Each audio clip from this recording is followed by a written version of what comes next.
कहानी का नाम है छोटी सी बात।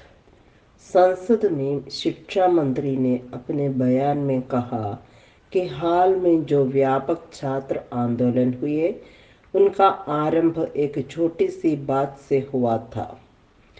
एक कॉलेज का छात्र पिछले 3 वर्षों से एक अतिरिक्त लघु शंकागृह की मांग कर रहा था, पर वह नहीं बनवाया गया। आखिर छात्रों ने आंदोलन कर दिया, जो दूसरी संस्थाओं में भी फैल गया।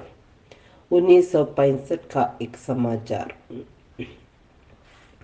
इस बार एक विदेशी अखबार ने टिप्पणी की, जिसे शिक्षा मंत्री ने छोटी बात कहा है वह छोटी बात नहीं है। दुनिया के किसी देश के किसी कॉलेज के छात्रों ने लघु शंकागृह की मांग नहीं की। शिक्षा के इतिहास में ऐसा दूसरा उदाहरण नहीं मिलता। यह मांग अभूतपूर्व और महत्वपूर्ण है। दूसरी खास बात यह है कि किसी भी देश के छात्रों को इतने बड़े लघु शंकागृह की जरूरत नहीं पड़ती, जो 3 सालों में भी न बन सके। ऐसा लगता है कि छात्र लघु शंकागृह नहीं बल्कि अनुसंधान चाहते हैं। इतना विशाल लघु शंकागृह दुनिया के किसी भी कॉलेज में नहीं है। इस मांग से ही भारतीय छात्रों की क्षमता और संभावना का पता लगता है।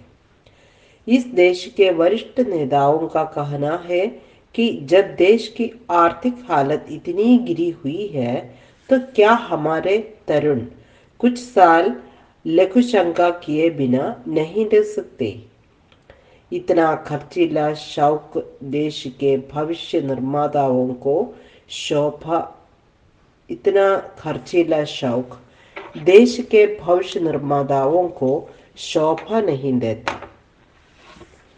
उन्हें धीरज रखना चाहिए। जब देश के अच्छे दिन आएंगे, तब यदि वे चाहेंगे तो हर दफ्तर को लघु शंकागृह बना दिया जाएगा। ये तो सब ठीक है, पर असल बात न सरकार ने बताई न अखबार वालों को मालूम हुई। अंदाज से ऐसा हुआ होगा। कॉलेज में एक ही लघु शंकागृह था। लड़कों को लाइन लगानी पड़ती थी।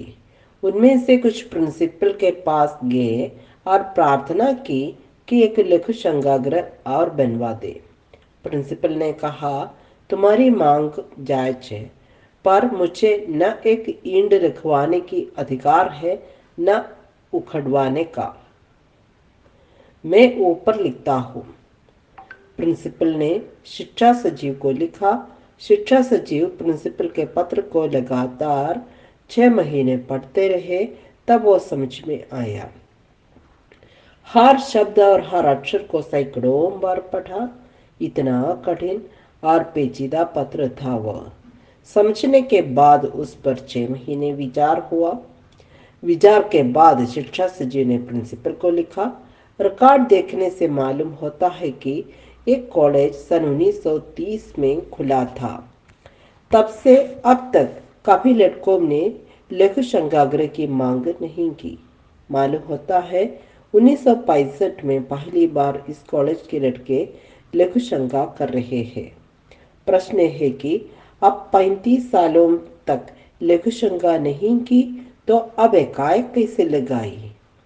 मुझे इस मांग की सच्चाई में शक है। कृपया फिर से जांच करके लिखिए कि क्या लड़के लघु शंका करने लगे। प्रिंसिपल ने छात्र नेताओं को बुलाकर शिक्षा सचिव की चिट्ठी बताई। लड़कों ने कहा, अगर आप कहें तो हम सचिवालय जाकर प्रत्यक्ष प्रमाण दे सकते हैं। प्रिंसिपल ने घबरा कर कहा, आप लोगों की क्षमता से मैं परिचित हूँ, ऐसा मत करो, मैं ही लिखे देता हूँ। प्रिंसिपल ने शिक्षा सचिव को लिख दिया, मैं व्यक्तिगत जानकारी के आधार पर विश्वास दिलाता हूँ कि लड़के लघु शंका करते हैं। अगर उन पर अविश्वास किया जाएगा तो वे प्रत्यक्ष प्रमाण देने लगेंगे। वैसे पिछले 35 वर्षों में भी इस कॉलेज के लड़के लेखशंका करते रहे हैं। अब उनकी संख्या बढ़ रही है, इसलिए एक लेखशंका गृह की और जरूरत है। शिक्षा सचिव ने एक नोट लिखकर अर्थ मंत्रालय को भेज दिया। अर्थ मंत्रालय में विशेषज्ञों की एक समिति इस प्रस्ताव के आर्थिक पहलुओं पर विचार करने बैठी। 6 महीने के अथक अध्ययन के बाद अर्थ सचिव ने ये नोट लिखकर वित्त मंत्री को भेजा।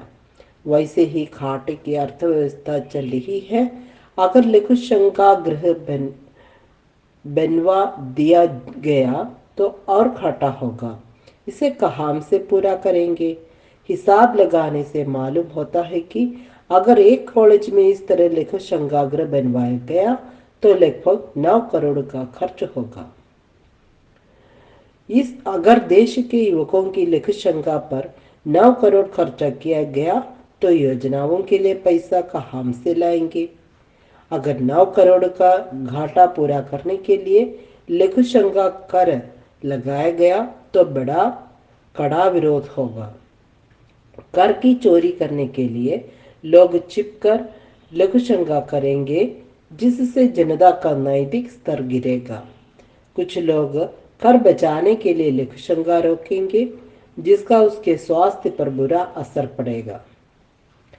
वित्त मंत्री ने अपनी सारी राजनीतिक समझ इस मामले को समझाने में लगा दी। उन्होंने सचिव से कहा, यह मामला न लघुशंकागृह का है न खर्च का, यह सरकार की बुनियादी नीति का मामला है। इस पर अर्थ मंत्रालय अलग से निर्णय नहीं ले सकता। इसके लिए मंत्रिमंडल की बैठक बुलानी पड़ेगी। मंत्रिमंडल की बैठक में शिक्षा मंत्री ने कहा, यह छात्रों की अनुशासनहीनता का मामला है। यह निर्लज पीढ़ी है। अपने बुजुर्गों से लघुशंकागृह मांगने में भी उन्हें शर्म नहीं आती। कल ये लोग कहेंगे कि हमारे लिए वेश्यालय का इंतजाम करो। किसी मंत्री ने कहा, इन लड़कों को विरोधी दल भड़का रहे हैं। मुझे उसकी जानकारी है। मैं जानता हूं कि विरोधी दल देश के तरुणों को लघुशंका करने के लिए उकसाते हैं। यदि इस पर रोक नहीं लगी तो ये हर उस चीज पर लघुशंका करने लगेंगे जो हमने बनाकर रखी है।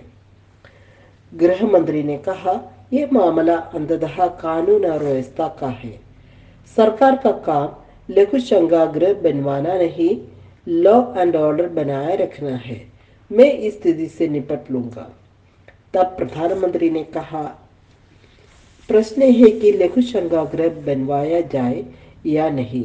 इस पर गंभीरता से विचार करना चाहिए। इस कॉलेज में 35 साल से लघुशंकागृह नहीं बना। अब एकदम लघुशंकागृह बनवा देना बहुत क्रांतिकारी काम हो जाएगा।